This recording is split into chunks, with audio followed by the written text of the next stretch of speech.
What is going on, Diablo fans? Dobrunsky here. In today's video, I want to make an all-encompassing talking head video that just discusses the Diablo 4 Server Slam weekend. I want to touch on briefly the character balancing changes that have been introduced. I want to talk about some of the quality of life improvements, and then I do want to briefly mention some small bits of news that I've pulled from the Diablo 4 dev stream updates, because they've covered super important stuff, everything from quality of life improvements in dungeons to make them more user-friendly by, for example, reducing backtracking, to clarifying for the 1000th time that there will not be pay to win in Diablo 4, and discussing sort of the battle pass mechanics in more depth. So I want to make sure I cover all of that in a single video. And again, I will have timestamps in the description below, so feel free to use them to navigate between specific segments of the video.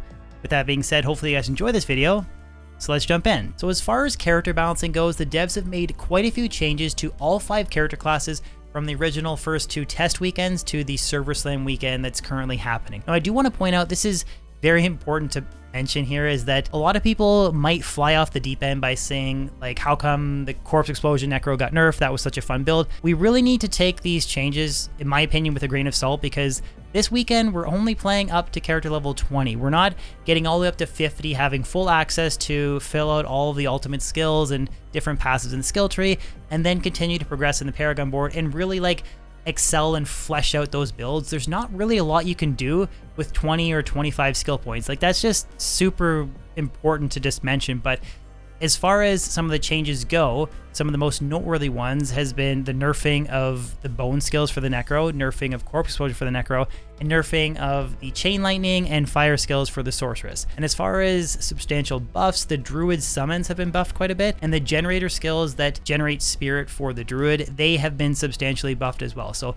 I will point out that I have not played every single character for this Server Slam. I have played every character from the previous test weekends, but I spent most of my time messing around with the Druid, and I will mention specifically for the Shapeshifting Druid that the build definitely feels a lot better in, like, you know, the early levels and leveling compared to the original test weekend, because I found it's a lot easier to generate my spirit. Now, I did flesh out a couple skills that allow me to generate more spirit, and then I think it was Roar and Howl. I used those 2 skills as well to sort of passively generate my spirit, but I felt like the Druid was a lot more fluid and fun to play compared to the original test weekend. So I want to ask you guys, let me know in the comment section below if any of the other character changes, if you had a chance to test out the Sorceress or the Necro, do they feel improved, or do you think they sort of took a step back? But I can say specifically for the Druid that a lot of the character balancing changes were beneficial in my opinion. So as far as quality of life improvements go, the devs have added quite a few from the original test weekends, with the first major standout one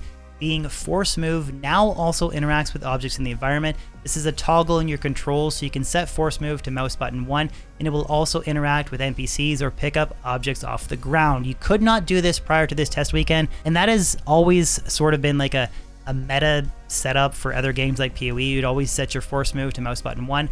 I personally have a basic attack set up on mouse button 1, and then use my center scroll wheel, clicking down on it. That's my Force Move, but that's more of a personal preference thing. But again, I highly recommend that you guys mess around with this setting, because it is a really nice quality of life improvement. And then on top of that, dungeons have been substantially improved for their layout. It sort of has reduced a lot of the backtracking. I haven't done a ton of dungeons. I think maybe in the range of like 20 this weekend. And I do think for the most part, it's largely been improved. The backtracking has been minimized.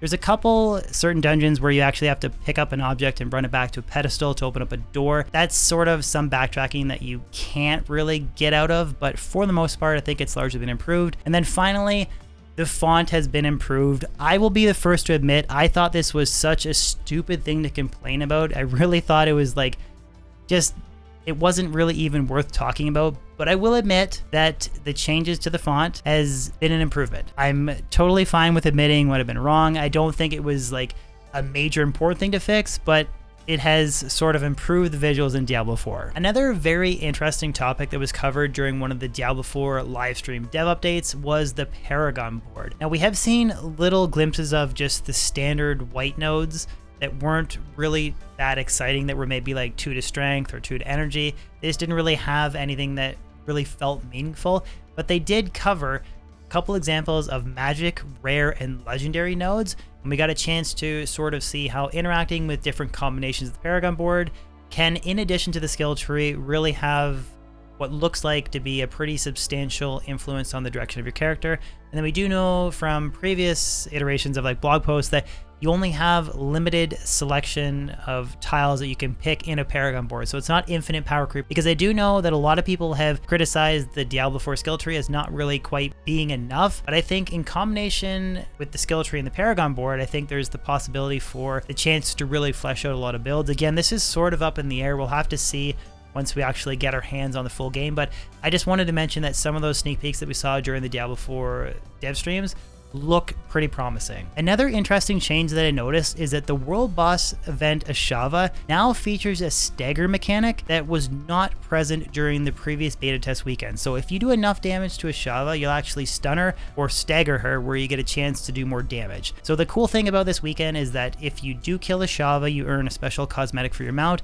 It's just a piece of her horn with a lot of really interesting metal embroidery around it. It looks very cool and it's exciting, but I do want to mention that a lot of people have, like on Reddit and Twitter, have posted saying that Ashava is currently overtuned. Remember, we're only level 20 this weekend. Those 5 levels make a pretty big difference.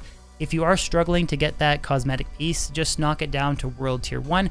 But I definitely think that currently the World Boss event is fine. I would not change it. I would not make it easier. I wouldn't make it more difficult. But I do think that the introduction of the Stagger mechanic was a really cool improvement. And finally, I just would like to wrap up this video by discussing the Diablo 4 Battle Pass. This was brought up during the previous Diablo 4 developer livestream, and I just want to clarify that they have basically said for the 1000th time that there will be 0 pay to win in Diablo 4. I really think at this point it's almost like a witch hunt trying to prove that Diablo 4 is pay to win. All of the bonuses you get from the Battle Pass, like boosted experience, you can obtain whether or not you choose to purchase the Battle Pass, and you can obtain it at the same rate as someone who has purchased the Battle Pass or who has not purchased the Battle Pass. The only thing that's really the benefit from the Battle Pass is cosmetics. Now, I can understand that a lot of people are not happy with the idea of like a carrot sort of being dangled in front of you. Like if you spend $30, you can get this really cool cosmetic. That I totally get. I think that is fair criticism, and I actually do agree. I've made previous videos. Again, I don't want to beat a dead horse, but I've made previous videos mentioning how I do not like this FOMO, and I'm personally not a fan. But there is no pay to win in Diablo 4, which I think is a good thing. You will have that really cool cosmetic MTX, like the Wings of Creator emote.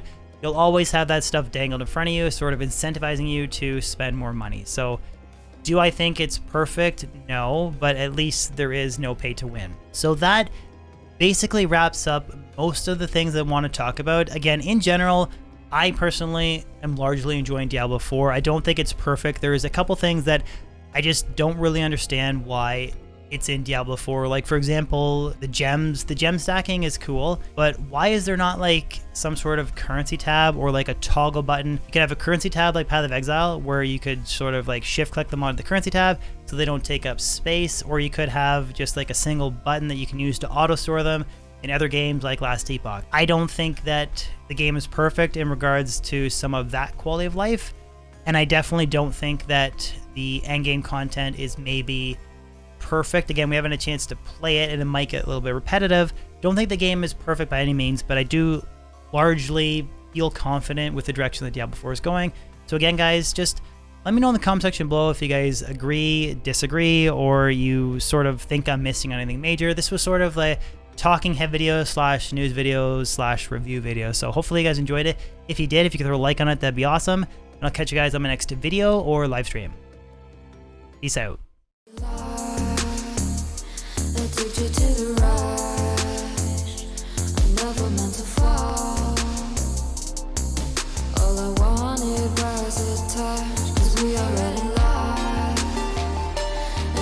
To the right.